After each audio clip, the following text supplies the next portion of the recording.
Irritable bowel syndrome is a common problem, and I see it nearly every day in my clinic.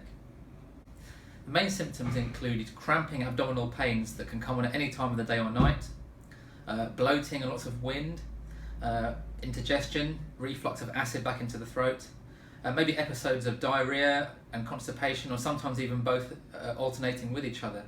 Some people also complain of mucus in their faeces. Well, there are three main areas that you can work on even without seeking medical help, which may improve your symptoms. The first being to make sure that you chew your food properly. The second, to try a process of elimination. And the third, the use of probiotics to maintain good gut health. Chewing your food is of vital importance. It breaks the food down into much smaller pieces, even at the very beginning of the digestive process, and makes it easier for the stomach and the intestine to then further digest your food and for you to absorb your nutrients properly. Also, it's important to, as well as chewing the food, to eat slowly and mindfully. Eating too quickly can actually cause you to gulp a lot of air down with the food, and this can often increase the bloated feeling that people get. So eating slowly, mindfully, and chewing your food is of vital importance. I think when you talk about drinks, the main things to do are to avoid alcohol and caffeine as much as possible. Those are the two that tend to irritate the gut more and flare up irritable bowel syndrome. And sometimes even if you just have a few drinks on one day, it can flare up the symptoms for days, so you need to be careful with those two particular drinks. The other things I say about drinking is to avoid fizzy drinks, because it can introduce a lot of gas into the bowel and increase bloating. And also to try and avoid drinking through a straw, because again you can gulp a lot of air with that, and that can introduce a lot of air into the bowel and further worsen the bloating. Well, elimination is a process by which you slowly take out either one food or a couple of different foods from your diet each week to see whether you have an improvement in your symptoms when you've taken them out.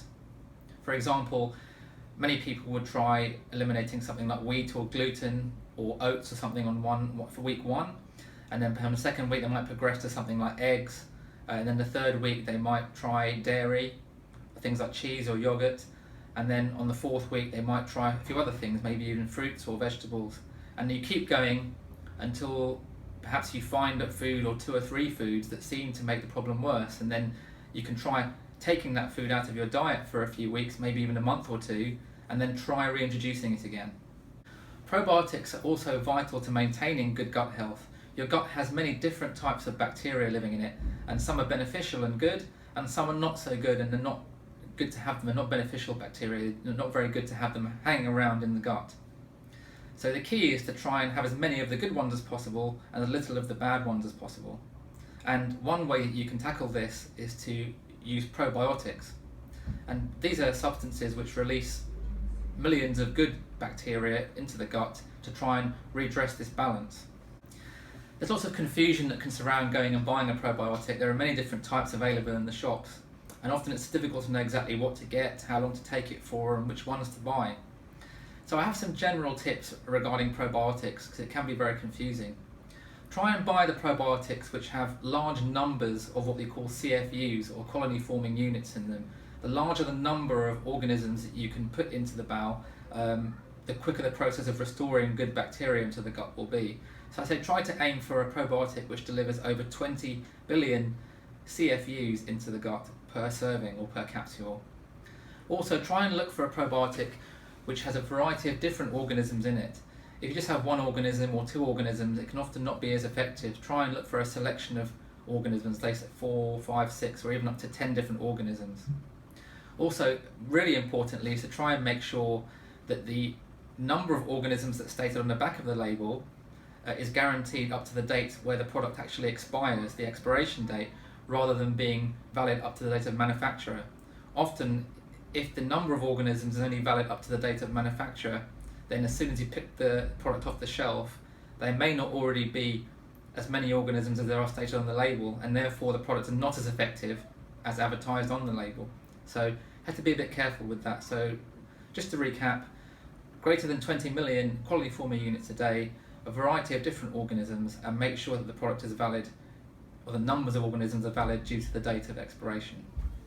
If you've tried all these things and you're still having problems, don't despair, because there are other things that can be done to improve your symptoms or maybe even resolve your symptoms. The first of these is a comprehensive analysis of your faeces to look at the bacterial balance in the gut, to look for any parasites that might be causing the problem, and to see whether you're actually digesting your food properly and whether you're absorbing it properly. The second thing is a comprehensive food allergy test. And the third just involves a closer and more supervised look at your diet, to have a look at exactly what you're eating and when you're eating it, and whether anything else can be done to improve the symptoms. I think it's also important to note that there are some more sinister signs to look out for, which if you do have any of them, you probably need to seek more urgent medical care to get tested to make sure that nothing more sinister is going on. I think the main ones of these are any bleeding from the rectum, any rapid weight loss that you can't explain, even though your appetites remain the same and your food intakes remain the same. And I think the third one is if you have had any continuous diarrhea that's not stopping and going on every day. I think that's those three symptoms are probably need urgent medical attention before you follow the tips that I've just recommended in this video. I really hope these tips have been useful for you, and I really hope you find a resolution for your symptoms. Good luck.